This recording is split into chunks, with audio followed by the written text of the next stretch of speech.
행복을 향한 나의 눈이 번쩍, 지혜를 향한 나의 귀가 번쩍, 세상을 향한 나의 마음을 활짝 열리게 해준 신부님의 토요특강. 참 예수님 미국의 이해 3부 강의입니다. 오늘은 중간에 지금 콜럼버스 얘기를 해야 되는데 대통령 선거가 미국이 11월 3일 날 했고 지금 개표가 거의 마무리 단계에 있습니다. 제목은 트럼프의 끝없는 헛발질이라는 주제로 강의를 하도록 하겠습니다. 2016년 트럼프 샤이 트럼프를 좋아하지만 내놓고 좀 트럼프를 지지하기 그랬던 많은 사람들이 있었는데 이번에는 그 샤이 트럼프조차들도 이번에는 아마 고개를 절레절레 흔들면서 돌아서고 있는 것 같습니다. 바이든 그 후보가 거의 대통령이 이제 될 것으로 확정이 되는데 또 트럼프는 소송을 지금 건다고 펜실바니아, 조지아 이런데 위스콘신 이런데 이제 마지막에 아주 간만에 처음에 본인이 너무 앞질러 있다가 따라잡히니까 좀 화도 나고 아마 그런 것 같아요. 그래서 미국의 역사 대통령 선거상 참 아름다운 것은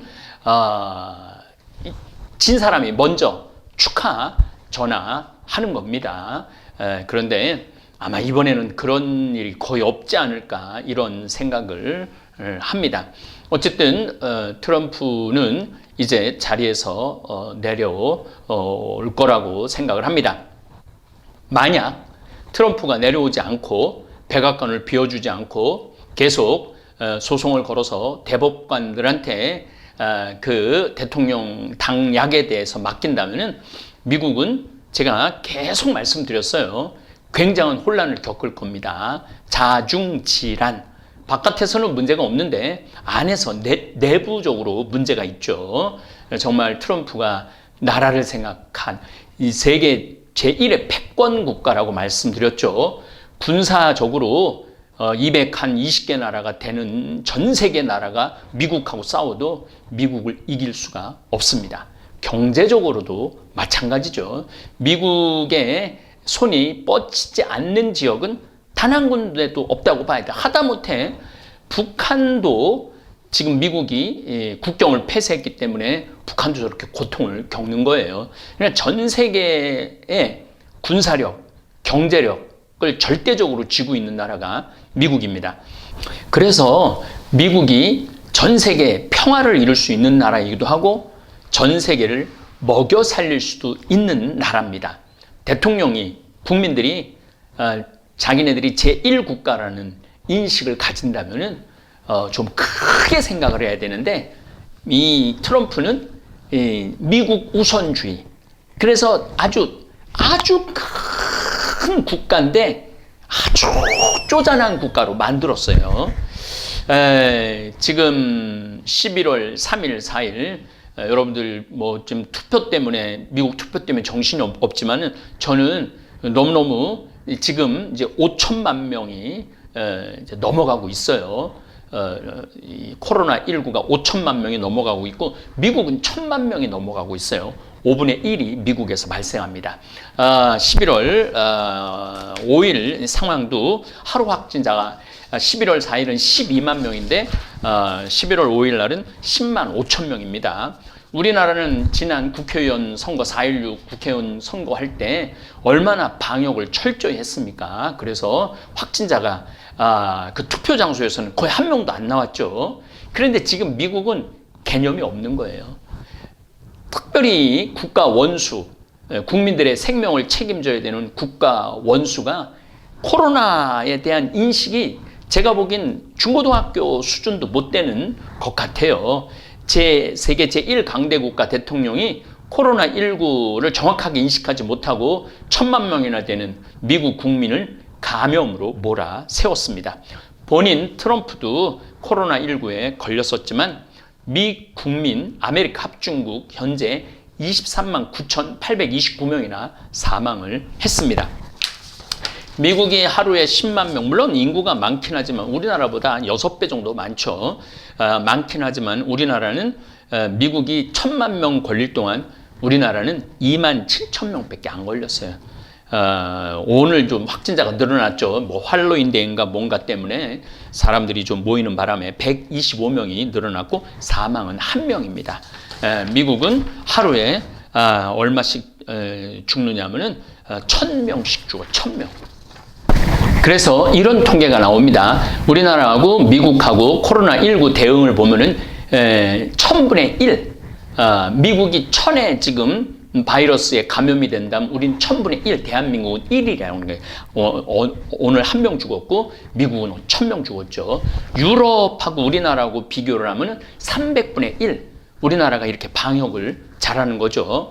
저는 제가 언젠가 토요 특강에서 트럼프와 듣는 마음으로 라는 주제로 강의를 했어요. 그것도 코로나19에 대한 인식이 트럼프가 들어야 되는데 이 대통령이라는 사람이 듣지를 않아요. 전문가들의 말을 듣지 않고 마치 자기가 전문가이냐 코로나19 브리핑을 한동안 본인이 나와서 했죠. 우리나라는 보건복지부 장관, 차관, 그리고 질병본부 정은경 지금 청장이 됐지만은 그런 전문가들이 나와서 딱딱딱딱 브리핑을 했는데 이 트럼프는 이 상황을 모르고 미국 국민을 정말로 공포로 몰아넣은 거죠. 아마 사실 트럼프가 세금도 미국 세금도 낮춰주고 일자리도 많이 지켜주고 중국을 아주 보기 좋게 견제하는 것도 좋고 또 미국 사람들 내에서는 불법 이민자 차단해주고 허물도 많지만 경제 문제 잘하고 트럼프의 정책이 사나이답고 마초 같아서 또 미국의 국익을 생각해서 트럼프를 지지하는 샤이 트럼프들이 있었어요. 그럼 어떤 사람들이 트럼프를 반대하느냐? 지도자 감이 못 되는 거죠. 사실은 이 사업하는 사람이 대통령이 된다는 건요 상당히 위험한 겁니다. 우리나라도 이명박 대통령이 사업을 하다가 대통령이 됐죠. 이 정치를 사업으로 보면 절대 안 됩니다. 여긴 인권도 있고 또 역사도 있고 국제적인 어떤 관계도 있고 국제적인 책임도 있고 그래서 좀 정치를 하는 사람들은 역사도 좀 알아야 되고 철학도 알아야 되고 사실은 정말 정치를 잘 할 수 있는 사람은 나는 예수님의 복음을 충실히 아는 사람이야말로 정치를 할 자격이 있다고 생각을 합니다. 돈만 버는 사람들은요 거기에 윤리도 없고 생명 존중도 없고 어떤 질서도 없어요. 그런 것을 지금 이명박 대통령께서 11월 2일 날 동부 구치소로 지금 갔는데 사실은 이명박 대통령의 그런 행적을 보면은 정말 깜짝 놀라는 일들이 너무너무 많이 벌였어요. 그런데 그걸 부끄러워하지 않는 거죠. 본인이 그렇게 한 것은 다 잘한 거라고. 평생을 그렇게 살아왔으니까. 트럼프도 저는 마찬가지라고 생각을 해요. 평생 자기 하고 싶은 대로 살아오고 돈 버는데 그래서 이 미국이라는 이 나라를 이 거대한 나라, 이 위대한 나라를 아주 좀스러운 나라로 만든 사람이 트럼프예요. 지도자 감이 못 되고 대통령 감이 못 되죠. 지난 250년 1776년 독립 78년 독립하고 난 다음에 250년이 걸렸는데 250년간 쌓아온 미국의 명성을 단 4년 만에 다 까먹었어요. 트럼프가 다시 이거 일으켜 세우려고 그러면은 제가 보기엔 한참 시간이 걸릴 겁니다. 트럼프 주변에 이상한 사람들이 굉장히 많이 전문가들이 아닌 사람들이 많았죠. 또 트럼프 반대하는 사람들 코로나 대응 못하는 거, 이민자 정책. 원래 이민자의 나라인데 이민자를 안 받아들이니까 이거는 그 나라의 미국이라는 나라의 형성 과정에 대한 이해가 없는 사람일 가능성이 좀 많다고 생각이 들어요. 제가 이제 요거 강의 끝에 또 조금 더 미국의 형성 과정에 대해서 설명을 드리겠지만 미국은 유럽 사람들이 미국 원주민들, 아메리카 원주민들 다 죽이고 뺏은 나라예요. 그래갖고 그 기가 막힌 자원, 그 좋은 토양, 그 어마어마한 그 부를 누리고 살고 있는 게 지금의 미국입니다.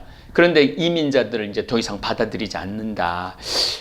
그러니까 근본적인 질문을 미국인들이 많이 했던 거죠. 인품이 떨어지고 막말을 참 많이 했죠. 막말을 정말 미국의 대통령으로서 해서는 안 될 그야말로 동네 깡패들이 할 수 있는 말들을 서슴없이 부끄러움 없이 트럼프는 했죠. 파리 기후변화 협약, 난 이거 굉장히 중요하게 환경 공부하는 사람으로서 이걸 탈퇴를 해요. 전 지구적인 환경 문제를 외면한 사람이에요. 그러니까 이 환경은 지금 파괴된 게 아니다. 지구온난화는 있지 않다. 자기가 알고 있는 싱크탱크들이 말하는데 이건 아무 문제도 아니다. 이게 눈 가리고 손바닥으로 하늘을 가리는 그러한 모습들을 트럼프가 많이 보였죠. 중국과 경제 보복으로 전 세계 국가들이 피곤해졌어요. 아니 세상을 좀 행복하게 살고 서로 협력하고 서로 도와가면서 그렇게 해가야 되는데 아주 트럼프는 전 세계를 피곤하게 만들었어요. 우리 주한미군 군사비 한 11억 달러 정도 하는데 50억 달러 내놓을, 이게 깡패가 할 수 있는 일이죠. 지금도 11억 달러도 어마어마하게 지금 주한미군들은 부를 누리면서 한국에서 저도 이 주한미군 부대를, 평택 부대를 한번 들어가 봤는데 그 안에 들어가 보면요, 미국이에요. 미국. 기가 막히게 시설을 잘 해놓고 잘 지내고 있어요. 그런데 거기에 5배를 더 돈을 내라고 그러니까 만약에 50억 달러 내지 않을 거면 자기네들 미군 철수하겠다고. 사실은 우리나라에 사실은 미군이 있는 가장 중요한 이유 중에 하나는 중국 견제로 있는 거거든요.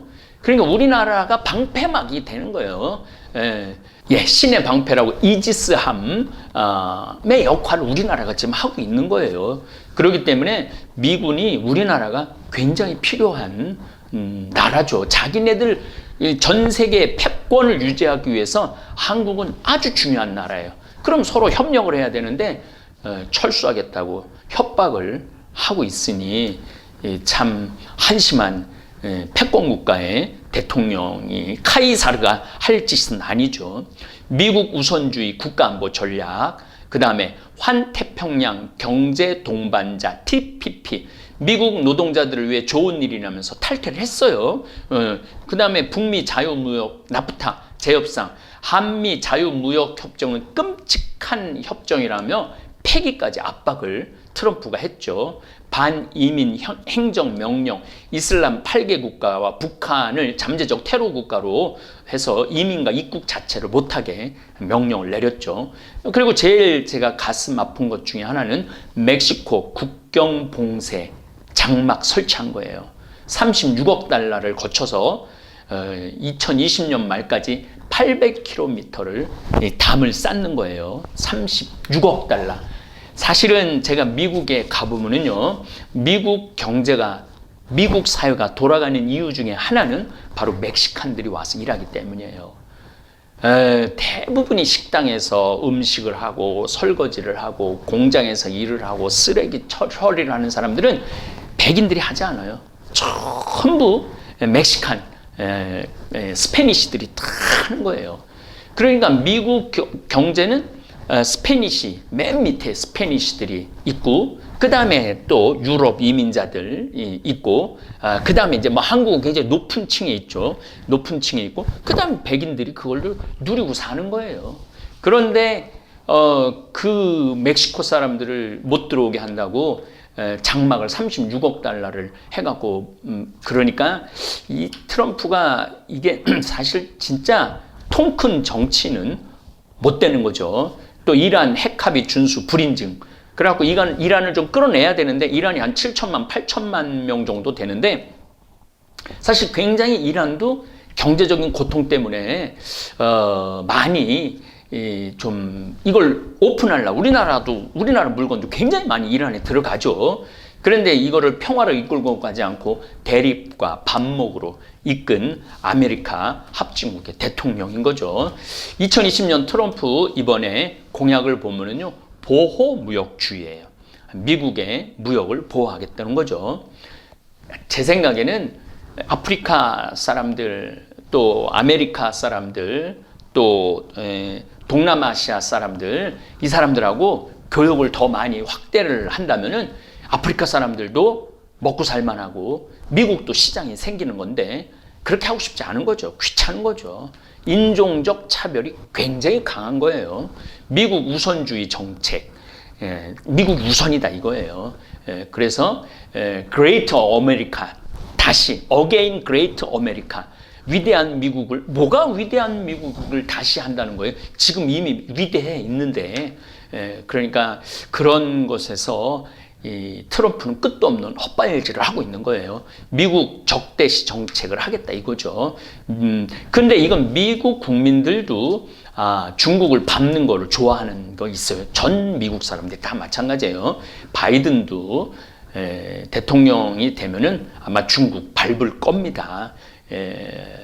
제가 미국이라는 나라, 물론 위협이 될 수 있죠. 위협이 될 수는 있지만은 이거를 평화로 이끌어. 근데 인간이라는 게, 이게 나중에 내가 창세기 강의할 때 얘기하겠지만은, 인간은 이거 불완전한 존재들이에요. 그렇기 때문에 참 어처구니 없는 정책이 많이 나오죠. 코로나19 책임을 중국에게 묻겠다는 것도 공약입니다.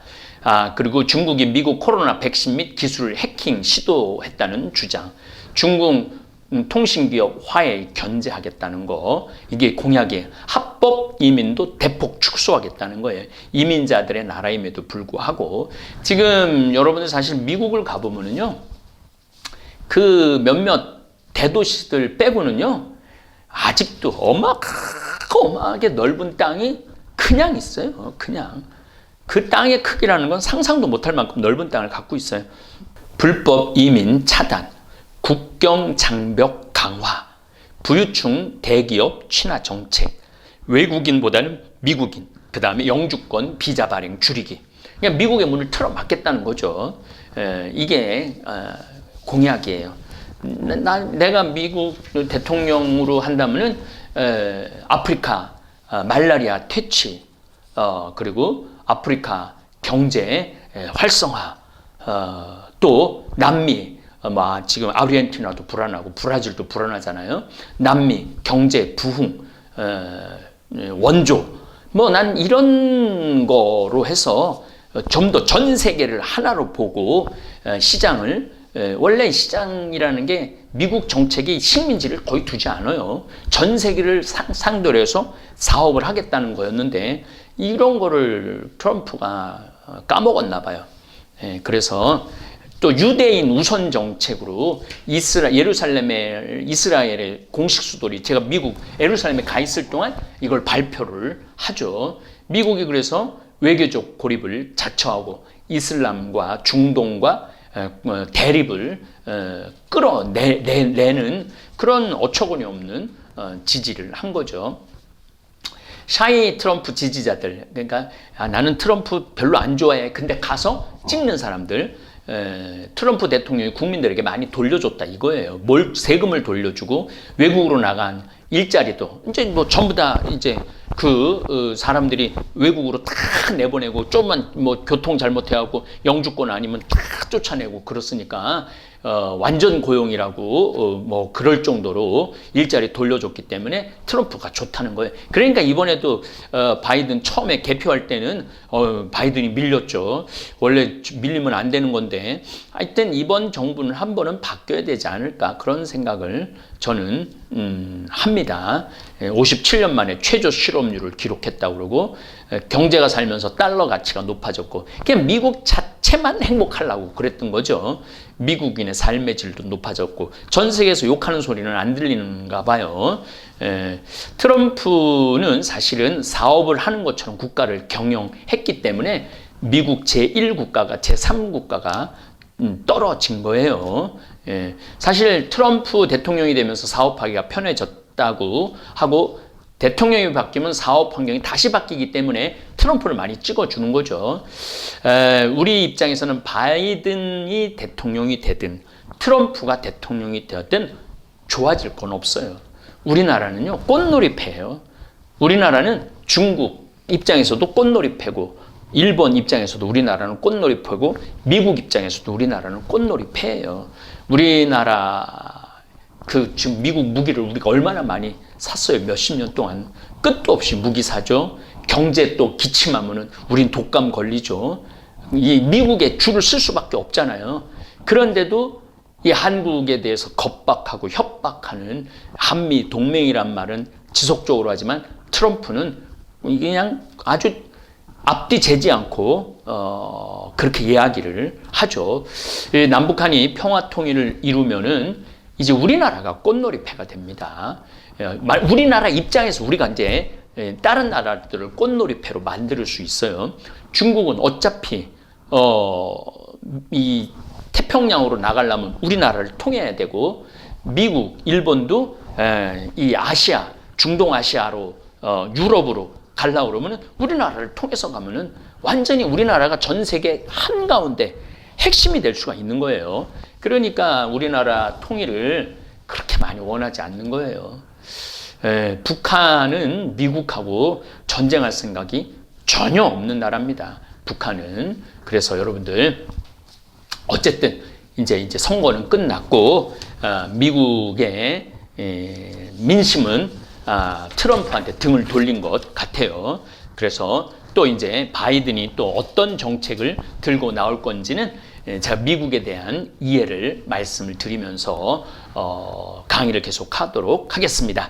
자, 이제 미국이라는 그 아메리카 대륙을 유럽인들이 갈 수밖에 없었던 이유는 유럽 지중해 무역의 몰락입니다. 오스만 투르크 제국이 메흐메트 2세가 19살인가 20살 때, 22살 때인가, 나도 알렉산더처럼, 알렉산더가 인도까지 정복을 했잖아요. 그러니까 자기도 콘스탄티노플 동방 가톨릭의 아주 핵심인 거기를 콘스탄티노플을 내가 함락시킬 거다. 그래갖고 어마어마한 공성전이라고 그러죠. 이 벽을 4m가 넘는 벽을 뚫는 포를 어마어마하게 쌓아갖고 결국은 동로마 제국이 멸망을 하고, 그리고 그 후로 그리스 아테네까지 정복을 하죠. 그리고 아라곤이라고 동지중해 아라곤, 이제 지금으로 말하면 스페인 지역이에요. 거기까지 차지를 하죠. 그리고 레반트, 팔레스티나인 시리아 이쪽 무역을 차단을 해요.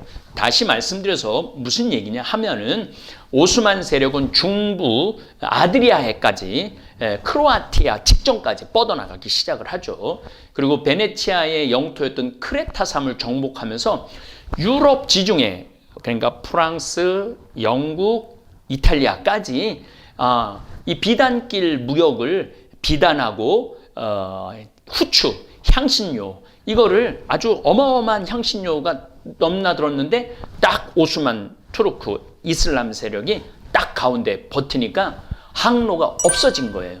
당시 블루칩으로 여겨졌던 향신료를 안정되게 공급받을 수가 없는 거예요. 그래서 이슬람 국가인 오스만 제국이 지중해 해상권을 다 장악하니까 이때부터는 지중해 중심 정치 경제가 서유럽 신항로 개척으로 이어지는 거예요. 다 이게 지도가 나갈 겁니다. 유럽에서 지중해를 통해서 레반트 지역을 통해서 중동을 통해서 페르시아를 통해서 두낭, 이 비단 중국까지 장안까지 심지어는 우리나라까지 옛날에는 이 비단길이 이어졌는데 이슬람이라는 딱 국가가 버티고 있는 거죠. 가톨릭이 이슬람하고 대치가 되니까 가톨릭 국가였던 서유럽 국가들은 그러면은 우리가 이 비단길을 포기하고 해상으로 인도로 가자. 그래갖고 인도 해상길을 계속 찾게 된 거죠. 그래서 결국은 인도로 가는 아프리카. 자, 이제 여러분들이 이제 요거는 이제 그러면은 유럽에서 어떻게 아프리카 히마 케이프타운을 해서 인도로 갔느냐? 이게요, 파도가 이렇게 해안선에서 한 20km, 30km 넘어가면은 떨어지는 줄 알았어요. 이 직사각형으로. 그때 막 이제 제가 창세기에 말씀을 드렸죠. 이제 막 지구가 둥글다라는 얘기는 들었지만은 보통 선원들은 의식이 저 끝에 가면은 완전 레비아탄, 바다 괴물한테 떨어진다고 생각을 했어요. 그래갖고 또 파도도 세갖고 이 배들이 그 큰 파도를 이기지 못하는 거예요. 그래서 어떻게 해요? 그 해안선 한 10km, 그러니까 계속 해안이 보이는 거야. 유럽, 이제 포르투갈, 스페인에서부터 쭉 내려오면은 서유럽을, 서아프리카를 계속 따라오면서 해안선이 보이는 거예요. 그래갖고 만약에 물이 떨어지고 식량이 떨어지면은 아프리카에 다가 이제 배를 대고 또 식량도 물도 구해갖고 또 가고 그래갖고 인도를 발견을 하게 된 거죠. 이제 이런 식으로 신항로 개척을 하게 되는 거예요. 그런데 크리스토퍼 콜럼버스는 그쪽 지구가 둥글다면은 그냥 쭉 서쪽으로 가면은 서쪽에 인도가 있으니까 되지 않느냐. 대항해 시대 때 그런 생각을 해요. 15세기, 1400년부터 유럽인들이 항해술을 발전시킵니다. 이제 지구가 동그랗다는 생각을 하고 아메리카로 가는 항로와 아프리카를 돌아 인도와 동남아시아, 특히 인도네시아에 후추를 만드는 생산하는 섬이 있었어요. 그리고 동아시아로 가는 항로, 일본까지 가는 항로를 발견하고 최초로 세계 일주를 하는 다양한 지리상의 발견을 이룩한 시대를 말하는 겁니다. 그러니까 지중해에서 이제는 전 지구에 그 몰랐던 거죠. 북아메리카, 남아메리카가 있었던지 몰랐던 거죠. 자, 여기서 잠깐 여러분들한테 제가 중요한 말씀 하나 드리겠습니다. 요즘 성경 특강에도 나가고 있지만은 서유럽 중심의 세계관을 우리는 가지고 있어요. 지금도 우리는 대한민국의 이제 세계관을 가지고 있어야 돼요. 제가 말씀드렸죠. 우리 대한민국이 전 세계에서 정가운데가 될 수 있다고. 우리의 가치관을, 우리의 세계관을 가지고 있어야 돼요. 대한민국이. 그런 우리의 세계관을 남한도 갖고 있고 북한도 갖고 있으면은 북한도 이 남북한이 평화를 통일을 하면 우리가 대륙으로도 얼마든지 나갈 수 있고 대양으로도 얼마든지 나갈 수 있다. 이런 근본적인 코페르니쿠스적 전환을 해야 돼. 코페르니쿠스가 지구가 평평하다고 그랬는데 아니야, 동그래. 어마어마한 변화를 갖고 온 거죠. 그래서 어쨌든 포르투갈의 엔리크라고도 그러는데 엔리크 왕자를 주축으로 해서 전부 다 리스본에다 다 사람을 모아요. 그래갖고 연구를 해요. 항해술도 공부하고 그 다음에 이 천문학도 공부를 해갖고 15세기 초중반에 이 엔리크 왕자가 대서양 방면에 해외 진출의 교두보가 됩니다. 그리고 이제 스페인에 가서 이제 포르투갈 가서 하니까 이탈리아가 원래 이탈리아 사람이에요. 콜럼버스. 이탈리아는 아예 바깥으로 나갈 생각 자체를 못했죠. 그건 꿈도 못 꿨어요.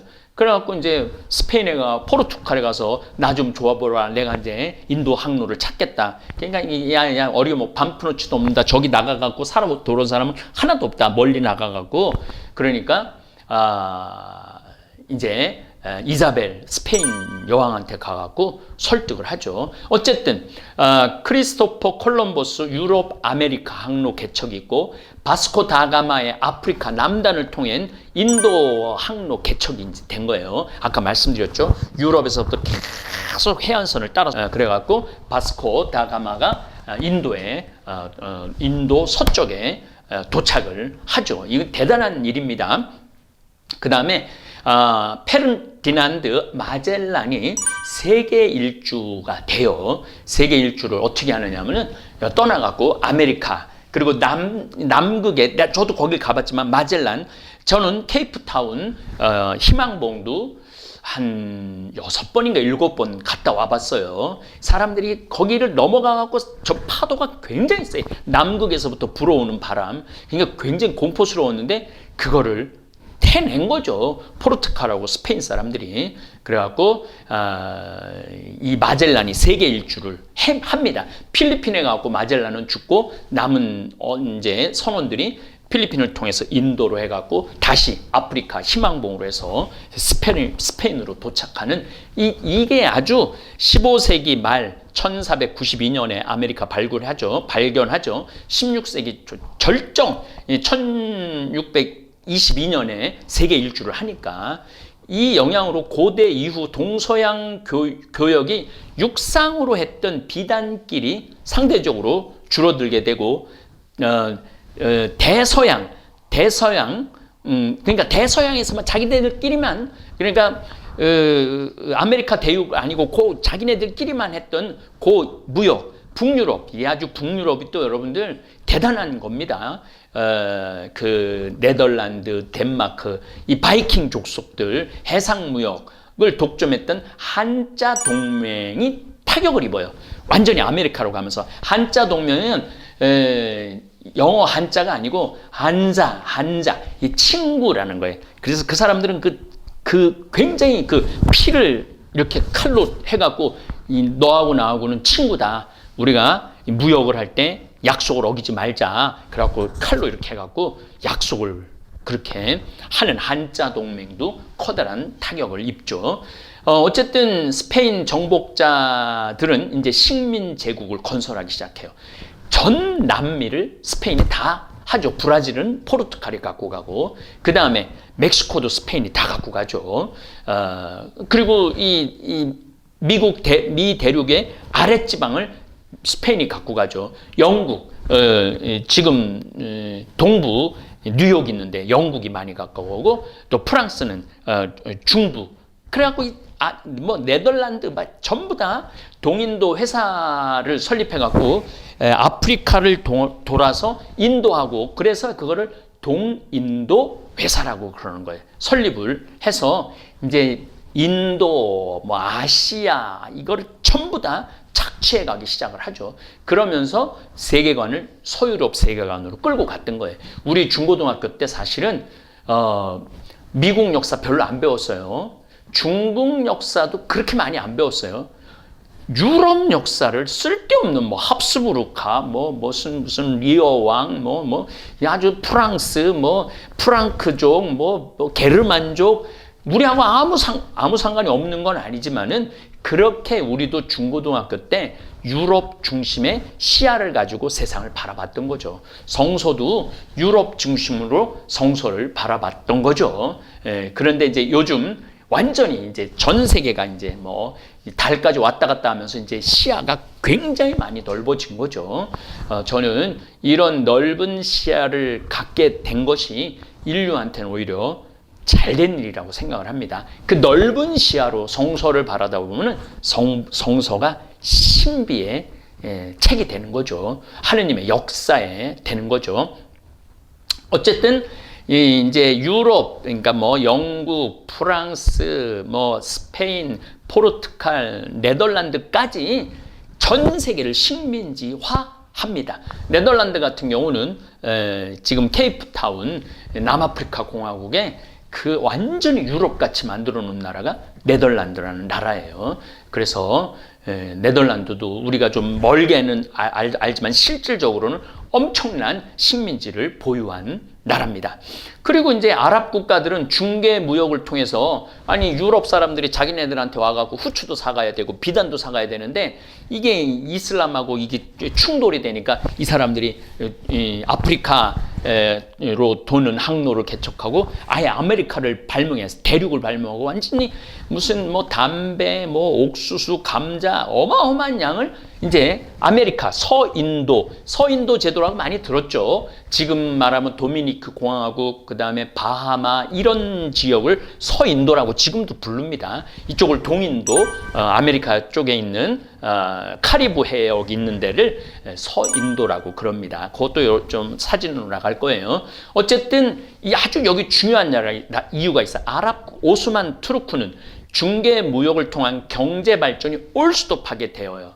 그래서 그때부터 이슬람 국가들이 발전을 하지 못해요.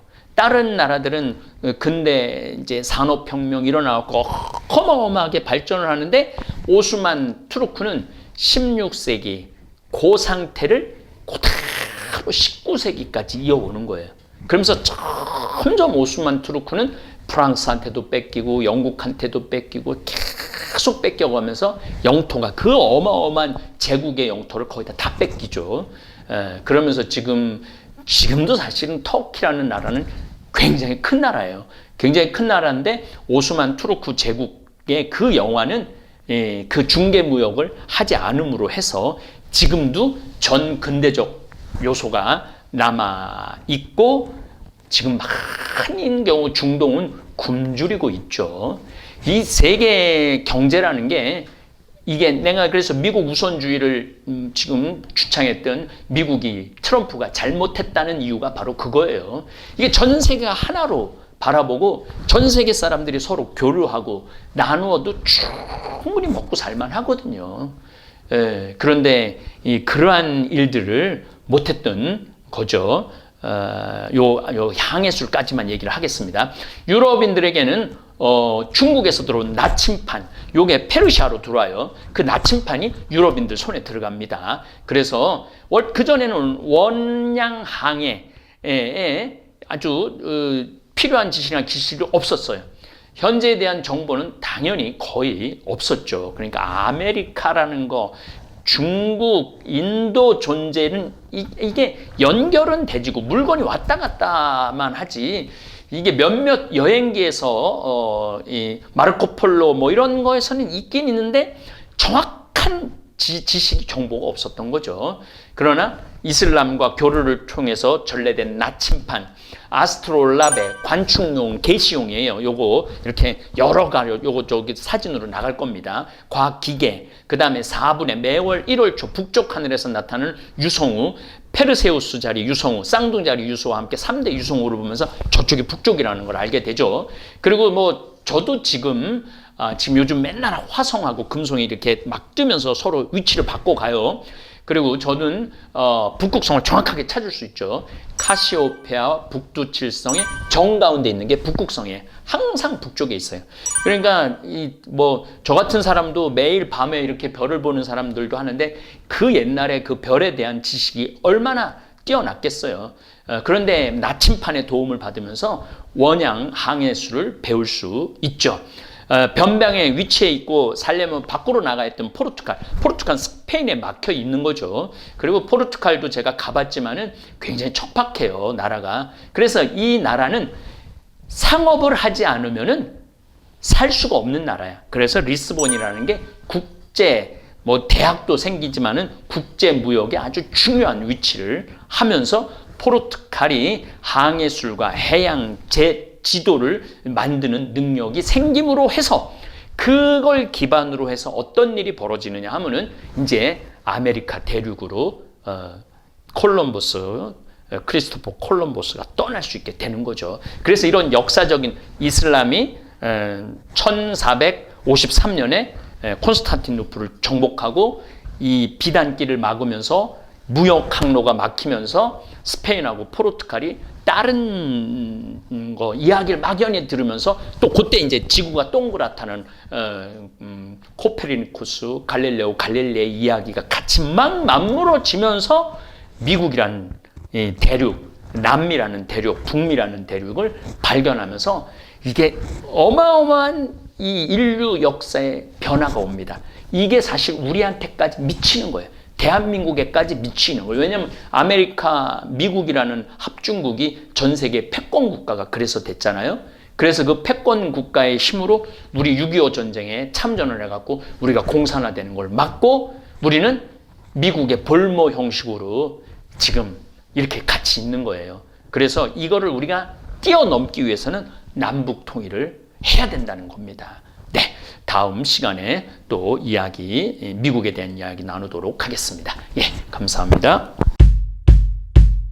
동글동글 콩으로 만든 청국장 동글동글 콩으로 만든 청국장 찌개로도 먹고요 가루는 생수에도 타서 먹어요 우리 모두 건강을 챙겨봐요 생태맘 청국장 동글동글 콩으로 만든 청국장 동글동글 콩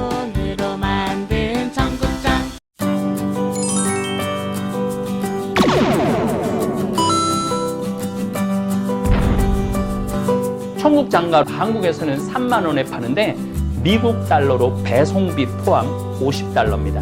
그래서 최소 단위가 5개, 5kg 5개, 요게 $250죠. 저희들이 20개까지 보내드릴 수 있습니다. 여러분들 휴대폰을 여시면은 카카오톡에서 검색 돋보기표를 누르시면 됩니다. 돋보기표를 눌러갖고 평창 우체국을 검색하시면은 평창 우체국 해외 배송 대행 서비스가 나올 겁니다. 지금 화면으로 아마 나올 거예요. 그대로 따라 하시면 됩니다. 여기에서 친구 추가하시고 상담 직원에게 메시지만 보내기면 돼요. 메시지만. 그래서 여기 지금 알래스카다. 그런데 여기 요 주소로 청국장 가루 5개 보내주면은 고맙겠다. 그래서 여러분들 해외에 있는 주소와 그 다음에 청국장 가루 개수를 알려주시고 우체국에서 안내해드리는 계좌로 입금하시면은 우리 평창 우체국으로 딱 들어와요.